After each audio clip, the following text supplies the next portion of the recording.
Hello, everyone. Today we will have our third episode of the BioBelly Show. Today we have for you Jayne Corner. She is a gut-directed hypnotherapist and she helps with CBT for IBS. She also has an app that we would love to learn about, the CalmGut, if I'm right.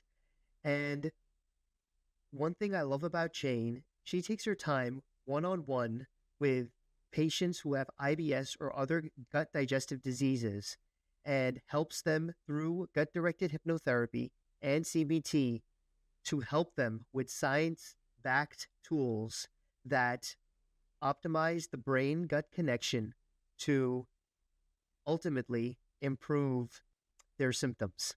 Jayne Corner, thank you so much for your time today. Thank you for having me. I'm excited about the conversation. So Jayne, first and foremost, we would love to get into this idea of gut hypnotherapy and CBT. If you could explain, just for our viewers, quick definitions of the two, I think it would be a great start to the conversation. Yes, hypnosis, when people think about hypnotherapy and hypnosis, often they think about stage hypnotists.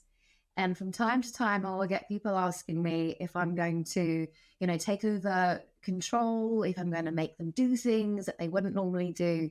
And I think it's really important to distinguish between a hypnotist, which is a whole different area, and a hypnotherapist. Hypnosis in and of itself, the way that I like to describe it, is a strategic use of your imagination. Hypnosis works with a suggestion or with suggestions. So an example of a suggestion would be to, let's say, relax your arm. So it might be imagine that your arm is feeling as heavy as lead, as an example. When we move into gut-directed hypnotherapy, which we will do, a suggestion then, a very common suggestion, is to imagine your bowel as a smooth flowing river. So somebody takes that suggestion and they bring it to life in what is the theatre of their imagination. So it's about imagining that something is happening to you or for you in the state of hypnosis. And hypnosis is really a relaxed, focused state. Some people think about trance as in a very kind of deep trance state. And some of my clients, and I've seen many people who go into that deep state. But most people, the majority of people, are in this relaxed, focused state where they might be aware of everything that's going on around them, conversation, but they're focused in on what's being said to them by a hypnotherapist, such as myself. So hopefully that explains what hypnosis is and using it in a therapeutic way, which is hypnotherapy. Love it. And to dive a little bit deeper, when you are having these sessions of gut hypnotherapy with your clients, how exactly is the conversation starting in terms that, as you said, there are times where sometimes there's like a story where you might narrate and, just kind of having, allowing the patient to have like just a nice, like step-by-step walkthrough maybe of a story to help them relax, calm their nerves. How does that process look? Yes. So when I work with someone one-to-one, typically the session is divided in kind of two parts. So the first part will be understanding their symptoms, or it might be more kind of talk therapy, more traditional talk therapy, CBT. And then the second half is the gut-directed hypnotherapy or the hypnotherapy. And the way that I like to, the word is, it's called an induction, or the way that we induce hypnosis, or the way that I use, is something, I guess, more relaxation. So I might ask them just to imagine, I often get someone just to take a nice deep breath, and as they release that breath, just gently closing their eyes and just inviting them just to give them a moment to settle into the moment, let their body just settle into the chair or in the bed, wherever they're lying. And then a very simple suggestion would be for them to imagine or to sense a healing light just moving down through their body. Just starting at the top of the head, just releasing, relaxing the different muscles through the jaw, neck, shoulders, and working all the way down. And then we start to guide into that wonderful hypnosis journey, whether that is, seeing their bowel as a smooth flowing river, removing obstacles, whether that is starting to really picture the partnership between their mind and their body working together. And that journey looks very different for, of course, different people. It is so fascinating to me, Jayne, this power of gut-directed hypnotherapy. Even just you talking about that healing light, it gave me like, Mm. it made me 20% calmer, to be honest. um, j- Yep. Specifically, like CBT, I believe you were mentioning it before. If you could explain that as well and how it plays in together with gut hypnotherapy. Yes. So CBT, cognitive behavioral therapy, and gut-directed hypnotherapy are seen, if you like, as the gold standards for a mind-gut therapies for IBS, and also very helpful for other areas such as IBD. CBT looks at the relationship between what I describe as something happening or something that has happened in the past. So let's say somebody has had a bad reaction to food and they've had to run to a bathroom with severe urgency. Now, that experience, if they're faced with that same food again, they will likely have some thoughts about that. They may or may not be aware of those thoughts, but it might be, I can't eat that. That terrible thing's going to happen again. What if I embarrass myself? What will people say? Of all these thoughts. And there's a feeling or emotion that goes with those thoughts. Often anxiety, people feel worried, people can feel very fearful, they can feel anxious, depressed, sad, angry, all these emotions. And those emotions can lead to changes in behavior. So if someone is feeling anxious about a food, they will likely not eat that food. Very straightforward example. If somebody is feeling calm and confident about that food, they will likely eat the food. So this is the relationship between the cognitions, the thoughts that we have, and ultimately the behaviors. And I guess the key thing or the challenge with IBS is that emotions such as anxiety or stress can play a huge role in people's symptoms. So what can actually happen? It's not the food that's causing the flare up, but the anxiety about the food that is actually flaring up those symptoms. Wow. And it's just very fascinating, again, how powerful words, feelings, and emotions can play a role in how the inner workings function within us, specifically our gut and our digestion. If you could help us understand what exactly is the connection between what we hear, how we feel, connected, and how that connects with the gut and the digestion, specifically more like the science behind it, please. So we know that this kind of leads us into the fight or flight response and the rest and digest response.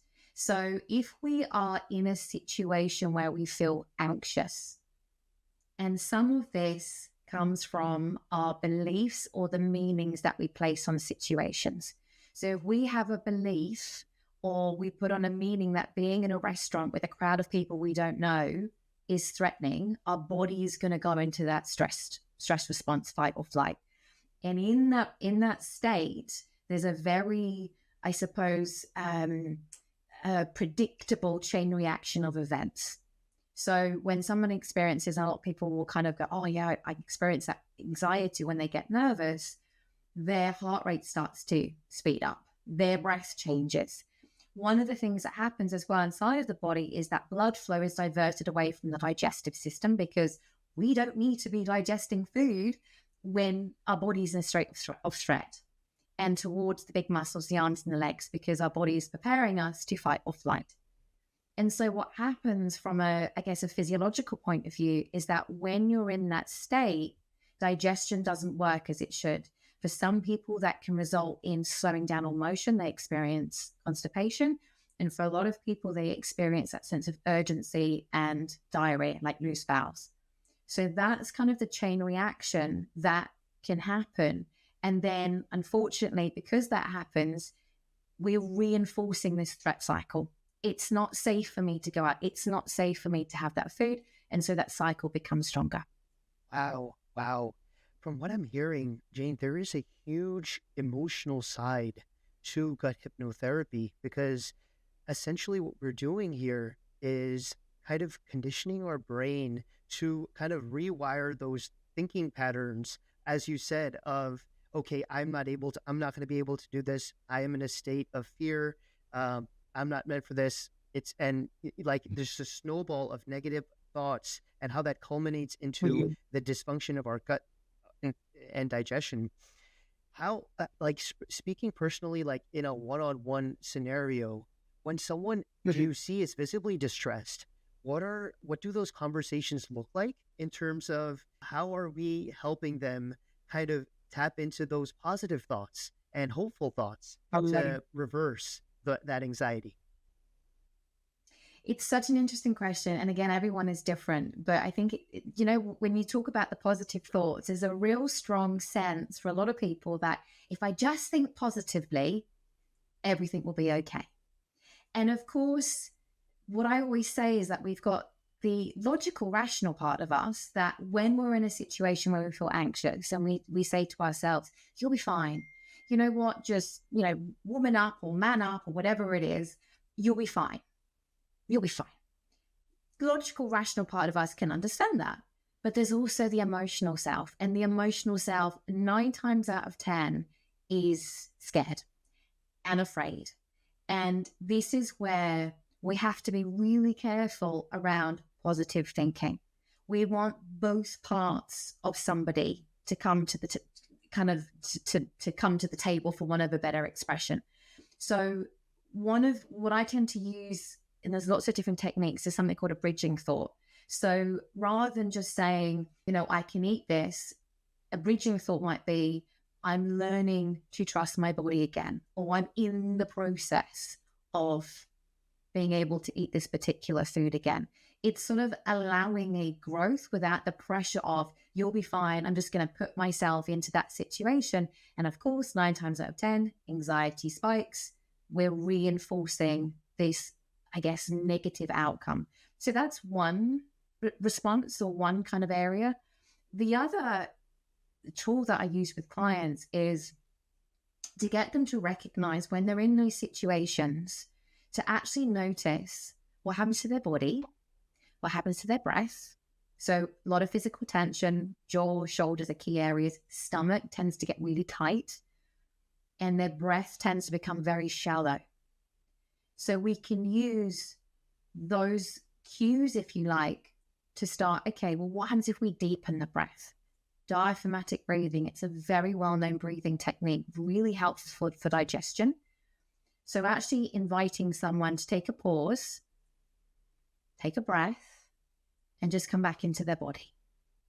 To also be mindful that when their stomach starts to really tighten, start to intentionally soften through that area. So we can send a message to the nervous system when we take a deeper breath, when we start to relax, we start to move out of that stress state of there's a threat, I need to prepare for that, into I'm safe, nothing's chasing me, I'm okay. And that allows the digestive system to become calmer.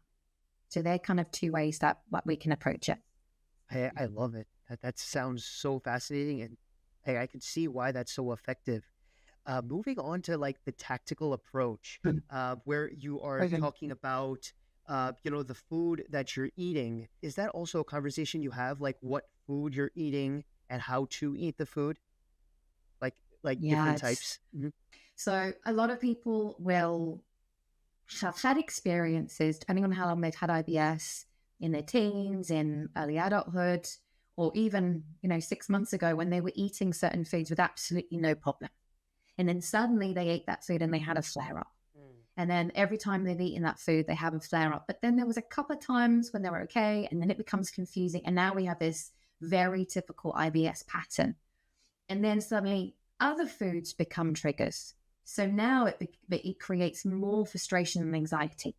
So the key thing, unless somebody has had a diagnosed an intolerance or there's an allergy that we can physically see, 9 times out of 10, it's not the food. It's the mind, it's how we're reacting to the food. And I break eating into 3 parts. There's the before, during, the after. So somebody who is anxious around a certain food, even just thinking about it, they will most likely have a physical reaction. Their breath might change. Tension. Their mind might say, oh, I can't eat that. No, I can't eat that. Something bad's going to happen. We have a response to it. The behavior is that we just don't buy it, or we don't eat it, or we make sure that the restaurant that we go to, it's not included in what we want to eat. That's the before.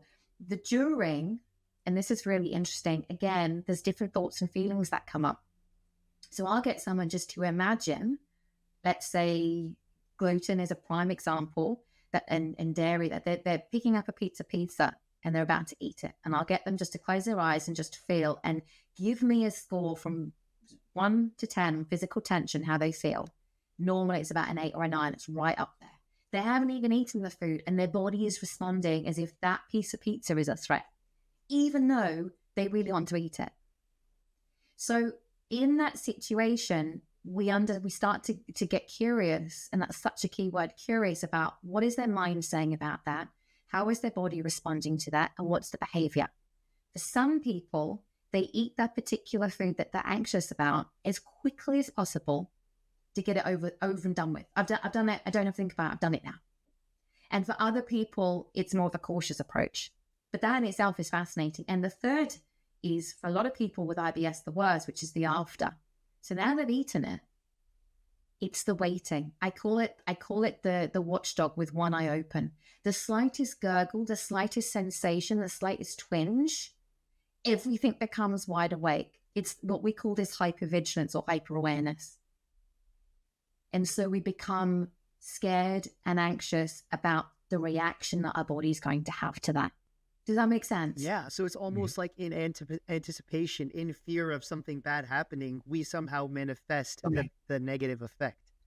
That is so interesting, yes. Jayne, because when I started learning about the gut, and when I started learning about the main drivers of IBS and IBD, I learned more about how it's like an increased use of ultra processed food and just like lack of sleep, and of course stress as well, limiting stress.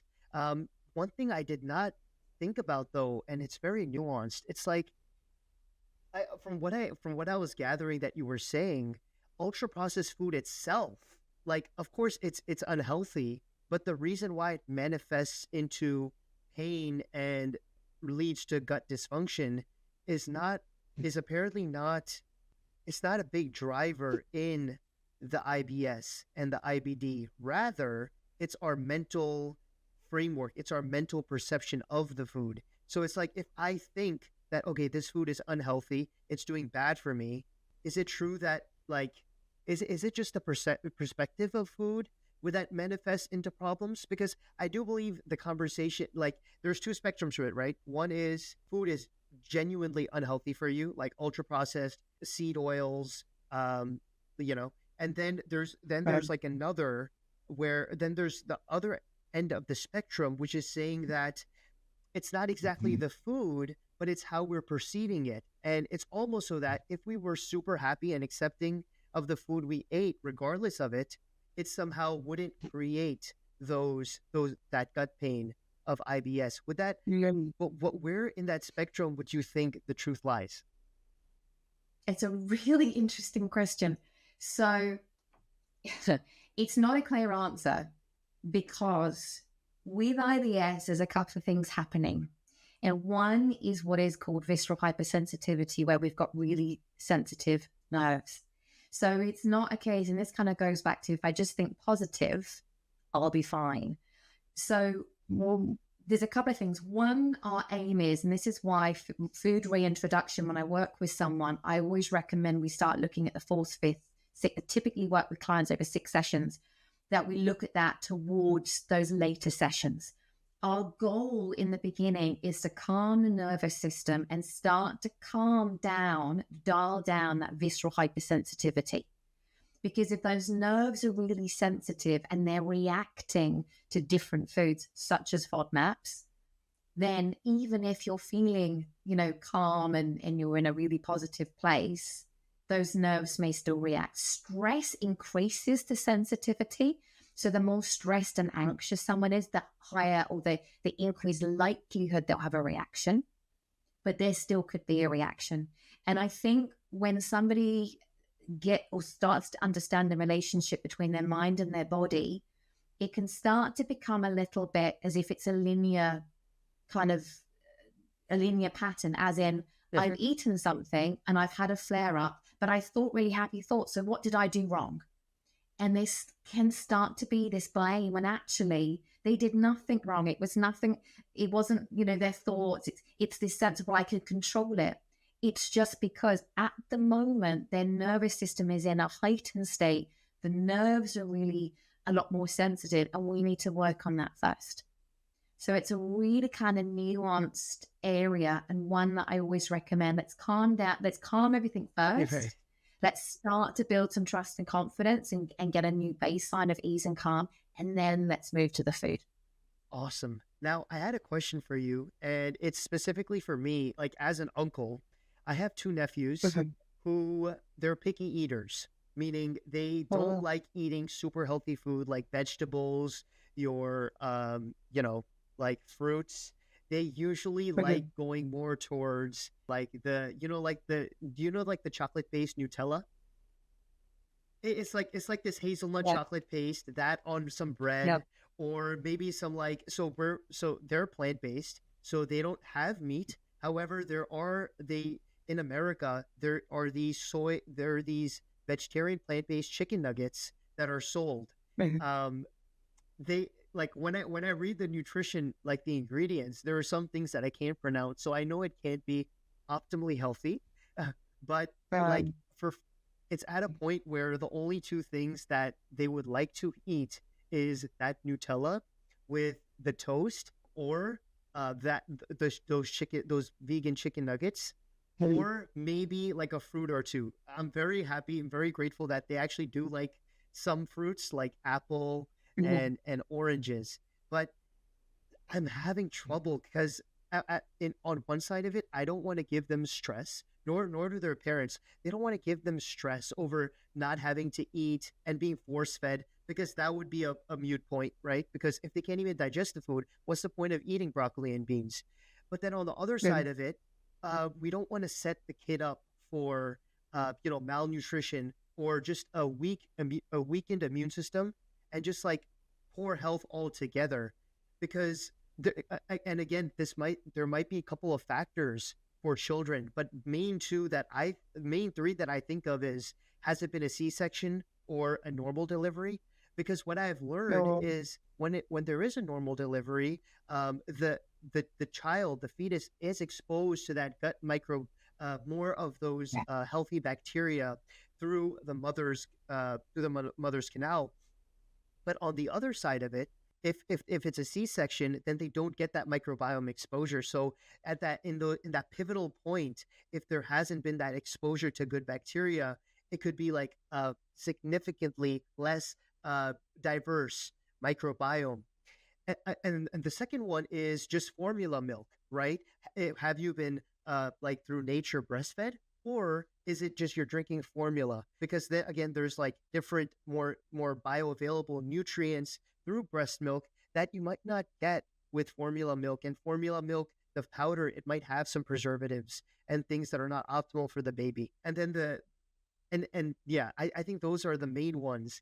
And then, of course, and the third one I was about to mention, Jayne, is sometimes kids early on, they take antibiotics because they have fallen sick, or they've got the flu. And so in that case as well, the antibiotics are really decreasing that microbiome diversity and resilience. So in that zone, how is it that like a parent could kind of make sure that they're healthy, but at the same time they're starting to eat healthier foods, like without stress? Sorry, that was a very loaded question. No, that's okay. Some of it I need to be mindful in terms of my scope of practice. So when it comes to nutrition and food, it sort of falls outside of what I'm kind of legally, if you like, allowed to talk about. And I think, it's one of those things that I say to clients, which is it's not just what you're eating, it's how you're eating. And so around whether it's, encouraging children to eat foods that they really don't want to be eating, it's setting up meal times of what is the energy, what's the emotion that we want to create around meal times. And that can just simply be a time to get together. So for me, it's thinking about the emotions rather than stress, rather than kind of getting into this can become very, what's the word I'm looking for? You know, there can be tempers. I have a niece, and she is, you know, quite a picky eater as well. And it's sort of working with them rather than, you know, I work with clients who are in their 40s, 50s, 60s, and they'll be reflecting back on some of the patterns that they learned. You know, it's like eat everything on your plate. This doesn't happen for everybody, of course. Some children, that message is shared and they just grow up with, you know, really healthy approach to food. But some people will grow up with a, you know, eating was always such a stressful time. And so their digestive system was in this heightened state because it was like, oh, I'm going to get told off if I don't eat this thing or that thing. So outside of the nutrition, I would just say, what is the environment that you want to create with your children? What is the message that you want to set up around eating times? So and it doesn't answer the question specifically, but hopefully it kind of adds to what you were sharing. Absolutely. Yeah. I think the main takeaway there is really just setting that environment up to, like, if everyone is having it, then the children will also, just through like exposure of the environment, start eating at a certain time, start eating healthier food. And now that you talk about it, it reminds me that, if the food wasn't there in the first place, the chances wouldn't be that they would be tempted to ask for it. And so if we as adults probably are healthier, they might not, and we have healthy choices, then they might not opt for those as well. That's super interesting. Thank you for that. And Jayne, so specifically about IBS, we did mention a lot about the stress aspect, but from what I'm hearing, how much of the mental bandwidth, the IBS symptoms and the food sensitivities and the visceral hypersensitivity, as you said, takes in a patient's head, it could actually be very debilitating. Like maybe an extremer form of stress, maybe even depression. I wanted to ask you, like, in your practice, do you feel like sometimes, along with being a gut hypnotherapist, it's also more like being a psychologist, where you have to walk through thoughts of depression with your patients? Yes, and there's always a spectrum. The same with anxiety. So that's, again, something for me to be mindful of. And I say this, but it's like, you know, scope of practice and working within sort of my expertise. But there's a lot when we think about depression, that sense of loss of connection, food, and nourishment. Like, it's such a big part of our lives, of culture, being able to go out, whether that's dating, whether that's connecting with friends and family, all of those things. Like, food is a big piece of that. So when someone isn't able to join that, or travel is affected, I've worked with many people over the years who haven't even been able to leave their front door because they are so scared of having an accident, of being away from their own bathroom, that they just don't leave. Interestingly, for a lot of people, COVID was actually a positive time for a lot of people with severe IBS because they didn't have to go anywhere. They didn't have to make an excuse. They could work from home. They could, you know, not see people. And then when restrictions lifted wherever they were in the world, and it was something like, let's go out, it's like, oh. So that can cause depression, that can cause a lot of anxiety, and this sense of trust and confidence in your body that what should be a system that works and you don't have to think about it, and it works for all your friends, and it doesn't work for you, is massive. It can sometimes kind of feel that your body has sabotaged you. There's lots and lots of issues that come up with people when a key part of their body isn't working how they want it to work. And that's something that I help clients work through. Absolutely. And I do know that there's very exciting news, especially for CalmGut App. I would love to ask if you could share a bit about the app. What made you make an app versus, continuing and just exclusively doing the one-on-one personalized treatments? Yeah, great question. So I started working in this space about 7-8 years ago. It's been a while, and was always working with one-to-one clients. And I started a YouTube channel to kind of share a lot of this information. I describe hypnotherapy as the best kept secret. It's been around for about 40 years. Most people are finding out about it now. It's thankfully becoming more mainstream. It's been around for a long time. So we started a YouTube channel. It was very educational. And I thought, actually, I'm going to create a hypnosis session. So I did. And it reached so many people and continues to reach so many people. And from that, it was, how do I create something that people can listen to on the go to have the tools? So the first version of the CalmGut app was about 2 years ago, and I called it an audio, like an IBS toolkit, audio toolkit in your pocket. And it had CBT exercises, hypnosis, and affirmations. And then it kind of had a big revamp a year later, and now it's going through another revamp. So at this current moment, it's got over 200 audio sessions. It's got 4 programs. The latest one is called a 28-day mind gut reset. It is a step-by-step, the journey that I take clients through. We start at the brain-gut connection, a daily audio every day with a hypnosis every week to listen to, and really helps you to understand what is happening. What is visceral hypersensitivity? What are those thoughts that are moving through your mind that feel really scary? How can you start to move away from them? So there's a lot of resources.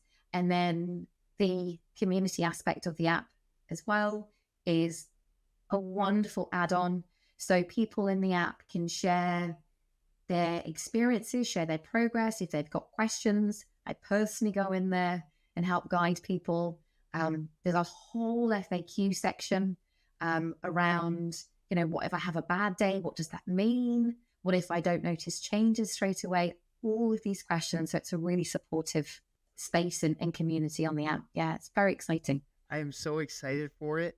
Specifically, I feel like this app is super special because I love how, of course, you're facilitating the gut hypnotherapy audios, but then to have a community backing that and having that personal access to you as an expert, I feel like that's what really sets this app apart, especially in that recovery process of IBS. I wanted to just backtrack just one for a question about those one-on-ones particularly. Has there been a time where after speaking with someone and like understanding exactly where they are, so for example, if they have a good relationship with food, check. They feel really happy and not very stressed at all. So it's not like a visceral hypersensitivity factor, but still somehow they feel like they don't react well with food. Are there times where you do consider the option of supplementation or medication along with the gut hypnotherapy? Or is it simply usually just a situation where you go even more extreme with the hypnotherapy? Or is it like just a supplement with hypnotherapy? It's a layered. So supplements, again, it's a lot. I would say most of the people who come to work with me one-to-one have been down a supplementation path. They've been down the restricted diet path. Many people have gone down the medication path. And again, it's kind of outside of my scope to diagnose or to prescribe, whether it's supplements. Or one of the things that I will ask about is fiber, especially, whether it's constipation or diarrhea, also water. I know that's because for a lot of people that's really obvious, but lots and lots of people actually do not drink much water. There's also things like sleep, exercise, those sorts of components are really play a role.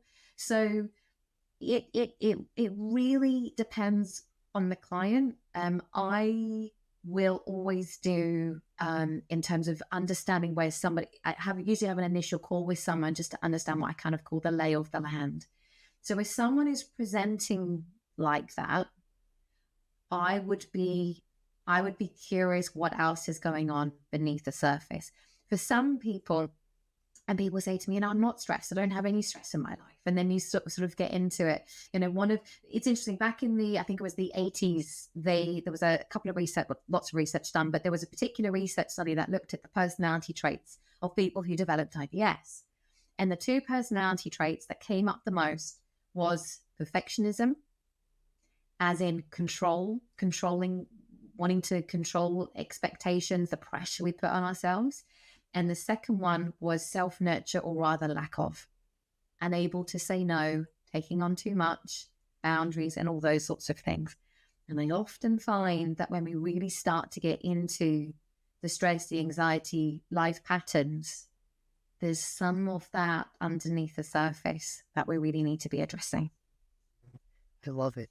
Jayne, where can people find you and hopefully get the one-on-one experience with you and, take that step-to-step journey, but also the app and the community aspect?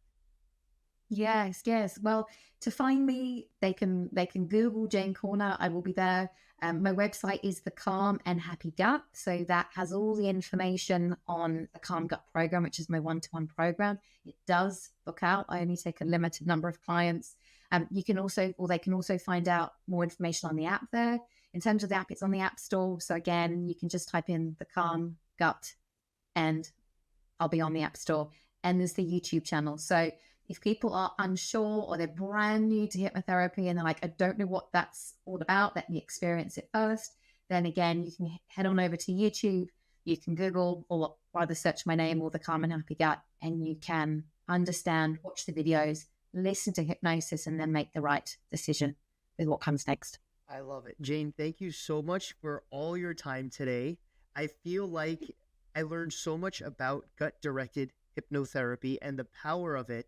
I think the key takeaway would be whenever there is an issue with IBS, the first course of action should definitely be addressing the mental aspect of it, the mentality you should have towards food, towards your diagnosis, and more just the power of your mind to be able to manifest positive changes into your life, regardless of the diagnosis that any sheet says.